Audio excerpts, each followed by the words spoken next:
పర్వతాలు తొలగవచ్చు, తత్తరిల్లు మెట్టలన్నీ వీడిపోదు నా కృప నీకు.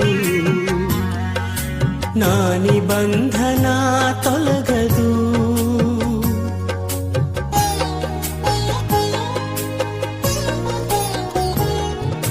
పర్వతాలు తొలగవచ్చు, తత్తరిల్లు మెట్టలన్నీ వీడిపోదు నా కృప నీకు. నా నిబంధన తొలగదు. దిగులు పడకు, భయపడకు, నిన్ను విమోచించెదా. నీదు భారమంత మోసి నాదు శాంతి నొసగెదా అని చెప్పి వాగ్దానం చేసిన యేసయ్యా తల్లిలా లాలించును.